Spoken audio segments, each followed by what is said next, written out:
Welcome to New Possibilities. I speak truth to power without fear. So, a couple of days ago, I saw this story out of Arizona, this very tragic, very sick and outrageous. And I had to discuss this. I was talking to a good friend of mine. They brought up this story. They asked me if I heard about it, and I had heard about it. I posted about it on my Facebook page. For those of you who don't follow me on Facebook, I encourage you to follow me at New Possibilities. You can search for me on Facebook, and actually, when I get a chance, I'll post a link to my Facebook page so that you all can follow me on Facebook. But she was asking me about this story, and this story is crazy. So you had this young African American man, 17 years old. His name is Elijah Al-Amin. He goes into this convenience store to buy some items. He's in there minding his own business, simply shopping, trying to purchase some items. And this white man by the name of Michael Adam proceeds to sneak behind this brother. He pulls out a pocket knife and he stabs this brother in the back. And not only does he stab him in the back, he proceeds to slice this brother's throat. Of course, blood is everywhere. The brother is dying basically. And eventually the ambulance gets there. They take this young brother to the hospital. And once he gets to the hospital, he passes away. And later on, the police arrest this suspect, and he has been charged with first-degree murder. And his attorney is raising several defenses. One of the defenses is that this man is mentally ill, that he shouldn't go to jail, he needs treatment, not punishment. That's what his attorney is saying. And I noticed that the media, they are not describing this killer as a beast. They're not describing this killer as a monster.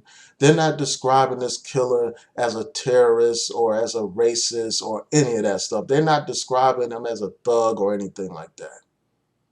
Despite the fact that this man not only killed this brother for no reason at all, and I'm going to get into his rationale for behind killing him, but for no legitimate reason at all. Not only did he kill this brother, this man has a track record of criminal activity. I mean, this guy has been convicted of assault with a weapon, aggravated assault against a correctional officer. He's been convicted of theft. He's been convicted of disorderly conduct and some drug charges. But the media is not calling this man a thug. And I'll get to that in a second. Now, this man is also trying to explain his conduct. He's saying that he felt intimidated or he felt afraid because this young person was playing rap music. That's his excuse for killing this brother. That's his excuse for lynching this brother in 2019 because this brother was playing music. And this is not something that's out of the norm or like, a anomaly that never happens. We saw that, not too long ago. The brother Jordan Davis was shot and killed by a white man who was mad because the brother was playing his music. We saw that Trayvon Martin, a young black man, went to a convenience store and was on his way back home to his father's house. And he had this racist, George Zimmerman, track him down and, think that he's up to no good, provoke an altercation, and then shoot this young brother through the heart. So this is nothing new. Nothing new at all. So you have this situation where this guy faces charges and his attorney is trying to say he shouldn't be held criminally responsible for this crime. And people all over social media are demanding justice for this brother, Elijah. And I joined that call, demanding justice for this brother. This is outrageous that you would have something like this happen, period, much less happen in 2019. This whole situation exposes double standards in our society. You know, when it comes to black people, they are quick to label black people as thugs, quick to label black people as hoodlums. as up to no good, as criminals, as, they're quick to demonize black youth. And we see that this happens a lot. When black people are the victims of crime, when they are killed by these stinking pigs, they're quick to attack the victim, quick to demonize the victim, criminalize the victim, make the victim into some kind of thug, paint them as a thug, as some kind of criminal and all that kind of stuff. They're quick to niggerize the black victim. But here you have a situation where when white people commit crimes against black people and just crimes, period, all of a sudden it's some kind of mental health issue. All of a sudden they're not responsible for their activity. You have all these situations where these white men commit all kinds of atrocities, commit mass murder, for instance. Going into a church and shooting and killing 9 innocent black people, going into a grocery store and walking in the parking lot and shooting 2 random black people. These are the types of things that happen. You have mass shootings where they go into schools and shoot and kill many young people, children, and it's written off as some kind of mental health issue. You got people sending bombs out and to people and those bombs exploding, and they want to label it as some possible mental health issue. Again, they have sympathy for these people. They humanize these criminals, but yet at the same time, they demonize black victims of crime and brutality. And this is outrageous. If this had been a black person, a black man who just attacked some random white guy, stabbed some random white young man in the back, and then slit his throat, you know that Fox News will be all over it. They'll be all over it like white on rice. They'll be all over it like a fly on shit. That's what they would do.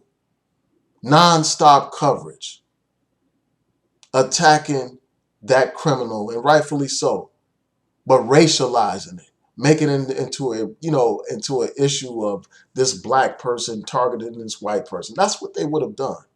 They would have labeled them as all kinds of thugs and killers and all that kind of stuff. But you don't see that happening in this situation where you have a white person committing this type of crime. If this had been an Arab that committed something like this, he would have been labeled as a terrorist immediately. But here, in terms of the media, in terms of how they address things, they are reluctant to call this what it is. They are reluctant to call it terrorism. They are reluctant to call it a hate crime. And we see this time and time again.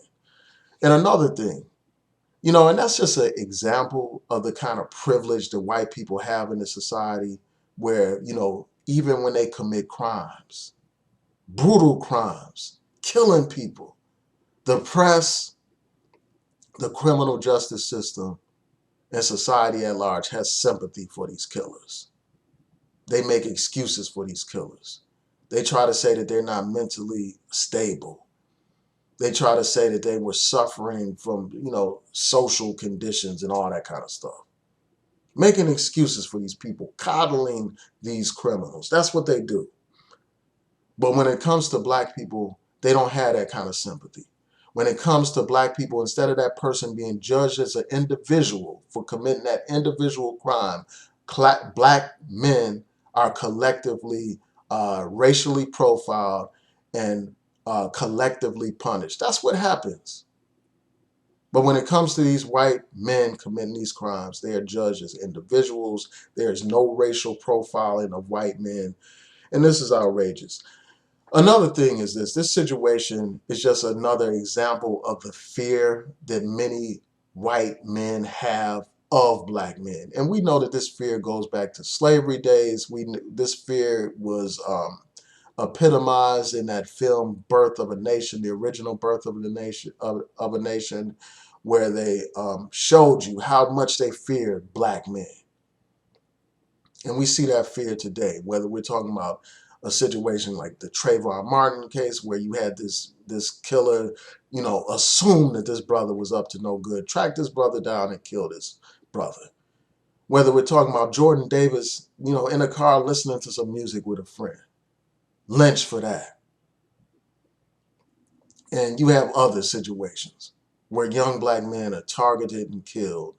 Uh, in the 21st century, still victims of lynchings, just like they used to lynch black people back in the day. With, the only difference is back then they used a rope and a tree to kill black people, but today they just outright shoot black people. Shooting somebody for playing music. And this guy claims that because someone else had played music at the time when they attacked him, he automatically associated the music with some kind of violence. That's crazy. Rap music is not a threat to white people. It's not a threat at all to white people. Most of the music is really, like a lot of the music, the negative hip hop is more of a threat to black people than it is to white people. It's more of a threat because it celebrates self-destruction. It celebrates gang cultures, gangs that are terrorizing black communities. It celebrates violence. A lot of the negative hip hop celebrates violence, celebrates gunplay, celebrates shooting people, killing people, celebrates selling drugs, celebrates destruction, celebrates using drugs. There was a time when hip hop would celebrate selling drugs, but they didn't celebrate using drugs. Using drugs was looked down upon. Being a dope fiend was looked down upon, but today being a dope fiend is celebrated. So the music doesn't pose a threat to white people. The negative aspects of hip hop pose more of a threat to the black community because it romanticizes the destruction of black people. It romanticizes the objectification of black women. It romanticizes misogyny and disrespect of black women. So it's not a threat to the white man. That's why these white labels have no problem signing all these artists, promoting all these artists that promote the destruction of our community, man. So I had to, bring up that point. Again, hip hop is not a threat to white people. It's more of a threat, in terms of mainstream hip hop, that celebrates negativity. That's more of a threat to black people than it has ever been to white people. Now, conscious hip hop is not a threat to white people, but it's a threat to the establishment. It's a threat to people that want to promote white supremacy. Now that's a threat, but that voice gets pushed down. That voice gets suppressed in this modern era. Now there are a couple of other points that I want to make. This situation is just another reminder. This killing of his brother and the fact that it's going to trial is just another reminder of how important voting is and how important uh, jury duty is. If we want to make a difference in these cases, we need to be on these juries deciding these types of cases, man. We can't have all white juries deciding cases like this. We need to be on those juries. And when we receive that summons in the court from the court, calling us to jury duty, we need to take it seriously. Take it as serious as cancer. That's how we need to take it. That's how we need to respond to it. We need to respond to those jury summons and be in those courts. And another thing that has to be pointed out, you won't even get a jury summons in some jurisdictions if you're not registered to vote. Like that's one of the ways that you get put on these juries, by registering to vote and by actually voting. Now, some jurisdictions also draw names from Department of Motor Vehicles as well. But voting is one of the reasons, one of the ways that people find themselves on those juries. And that's why, yet another reason why you need to vote. Another thing is, by voting, you are deciding what kind of district attorney you will have, what kind of state's attorney you will have. Will they pursue these types of cases? These types of cases of white terrorism or cases of police brutality, will they pursue those kind of cases? That's what you have the power to determine by electing the right prosecutor. So that's another reminder of how important voting is. So I will continue to follow this situation. I will talk about this case. I will let you all know about new developments in this case.